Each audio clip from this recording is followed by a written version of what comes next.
This brisket was cooked hot and fast, under 6 hours, and it didn't dry out. But it almost did. You're probably wondering when this brisket actually got saved, because there was one moment where it could have gone the other way. Let's back up a bit.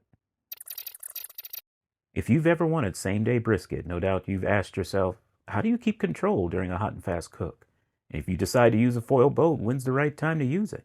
And can you still save a brisket once things start going sideways?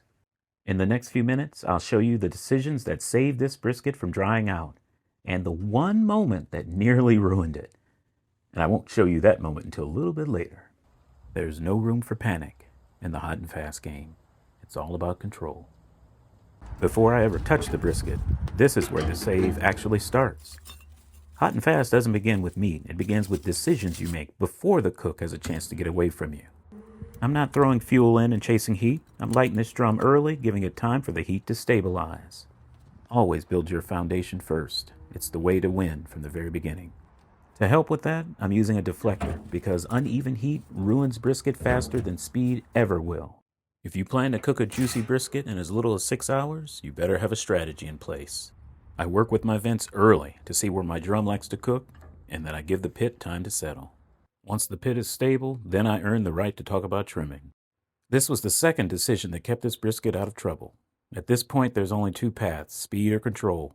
Too much fat blocks heat, too little gives you no protection. I trim this fat cap to about 1/4 inch, and since the heat is coming from the bottom, I'll place the brisket fat cap facing the fire. This decision protected the meat when the heat went up. You see, bark doesn't add moisture, but it protects it. And what you don't want to do here is underseason and hope the cook fixes it. Hot and fast temperatures can eat through seasoning, so you want to use a good amount of rub, which will allow the bark or crust to form and help insulate the rendered fat inside. This will keep your brisket nice and juicy. But here's a question for you. What's the one thing that keeps ruining brisket for you? Dry flat, bad bark, or the rest timing? Let me know in the comments below. This is another decision that gives me control, not speed. I'm not using this to chase numbers. I'm using it for awareness. It tells me when the heat is moving unevenly before the brisket tells me by drying out. And that means I can adjust early instead of reacting late. And in hot and fast cooking, early information is control. Now that bark is protected, the pit is steady, everything from here on out is about timing, not panic. After cooking brisket this way for years, this is the point where I slow everything down. Control in a cook like this comes from the setup, not reaction. I'm running this drum in the low 300s, steady, no spiking, and this is where most briskets lose control. It's not because of time, but because the heat stops being even. When the moment that brisket hits the grate, heat patterns get locked in, and if that heat is uneven, the flat starts losing the fight immediately. Remember when I trimmed the fat to 1/4 inch earlier? This is where it pays off. And by the way, I'm using Meat Church's awesome Holy Cow Rub. I'll leave a link in the description. If you remember only one thing, remember that uncontrolled heat dries brisket out. Controlled heat keeps it juicy. A juicy brisket will have your friends and family wanting you to cook a brisket every week. And if you get these hot and fast techniques down, you can start by breakfast and enjoy the fruits of your labor by dinner. And if you want a simple reference so you don't have to remember all this, grab my free Ultimate Grilling Cheat Sheet. The link is in the bio. I build a steady bed of coals before touching the meat. The fat cap that I trimmed is doing its job by protecting that brisket like a heat shield. Although not required, my probe is keeping me aware of the internal temps and how they're responding to the heat. And the bark is forming nicely because of the amount of rub that I used. All worthwhile decisions. These decisions helped me, and they'll help you, to just enjoy the cook and experience barbecue the way it was meant to be experienced. One more trick up my sleeve was to spin the grate 180 degrees every hour just to make sure everything's cooking evenly. As previously mentioned, my plan is to eventually wrap this brisket in a foil boat to keep the flat moist. But you never want to do that before the bark is formed. Drums cook very moist, and so it can take longer for that bark to form, so I'm just testing it to see how much longer I need to wait. But now I've reached my first challenge of this cook. The temps are trying to get away from me. My goal was to keep temps in the low 300s, but now it's headed towards 400 degrees, and that's a bit much for this smallish brisket. Now let me tell you the pain that nobody talks about. Not knowing when to act. If this feels uncomfortable the first few cooks, that's normal. That discomfort is how judgment develops. Yeah, I know I'm cooking hot and fast, but judging from the size of this brisket, I need to slow things down a bit and reduce the air intake slightly to drop heat. Again, it's about control. Small adjustments here and there, allowing your pit to settle, taking it easy, letting it come to you. Those small adjustments help you to stay relaxed, stay patient, and enjoy the process. And isn't that the whole point? And guess what? I was rewarded. Although it started raining, sleeting, snowing, practically hail on my face, I waited a bit longer and the bark was set. It's beautiful. The crust has formed. Nothing's really too crispy. Making those very small adjustments earlier helped save this brisket. Remember all of those fat trimmings from earlier? Well, I've rendered them down into beef tallow, or like I like to call it, liquid gold. I'm going to use this tallow strategically a bit later, so stay tuned for that. So up to this point, everything I've done has been about even heat and patience. And by using the foil boat method at this time, I'm able to reinforce bark protection. I decided not to add any liquid to the foil boat. I just want to protect the bottom and keep the bark intact. I'm using 2 sheets of foil just in case anything gets punctured, and I'll still be able to keep the rendered fat inside. Foiling in this way keeps the underside of the brisket protected, since my fat shield has all but melted away at this point. We're able to keep the liquid from the fat and collagen on the bottom to sort of confit the meat, allowing it to braise and further tenderize.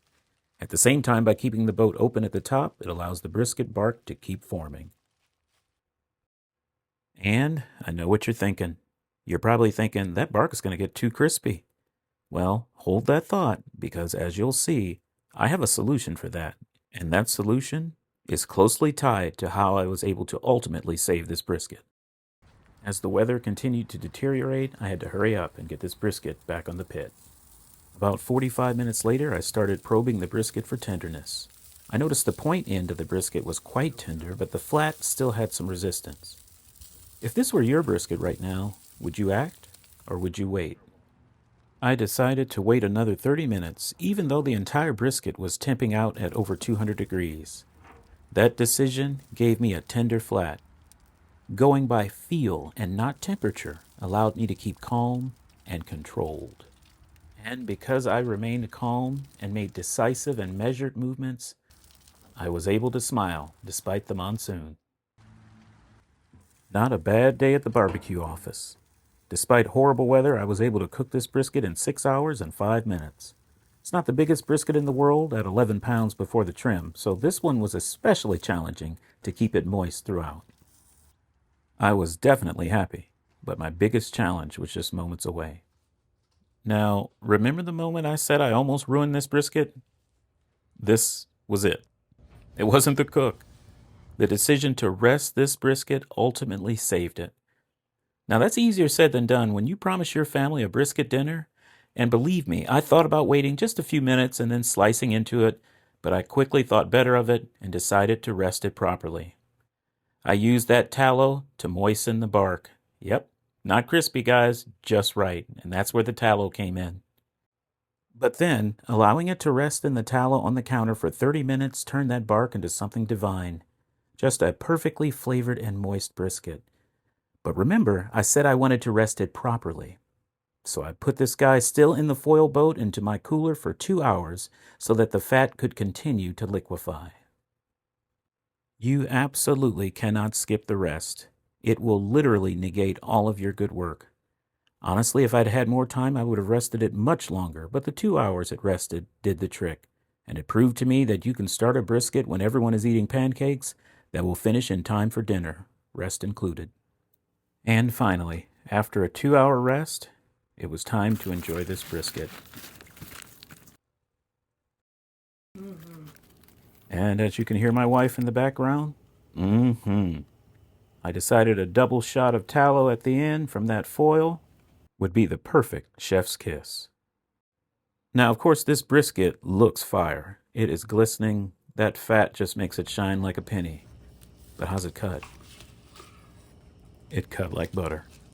Once you recognize the moment when the cook is done and your only job is to wait, brisket stops feeling stressful. You stop guessing. You are able to remain in control and you feel good, overcoming challenges that could have derailed your cook. That's what it's all about, fellas.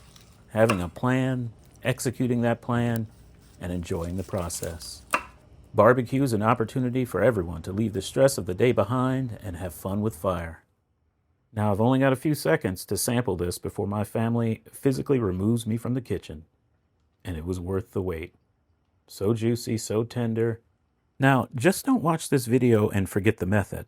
I want you to give it a shot and let me know how it goes. Or if you've done a similar method in the past, let me know about it in the comments. This video was part 2 in my brisket series. In the next video, I'll show you the decisions that actually control a brisket on a kettle grill and the ones that most people don't realize they're making. Stay tuned.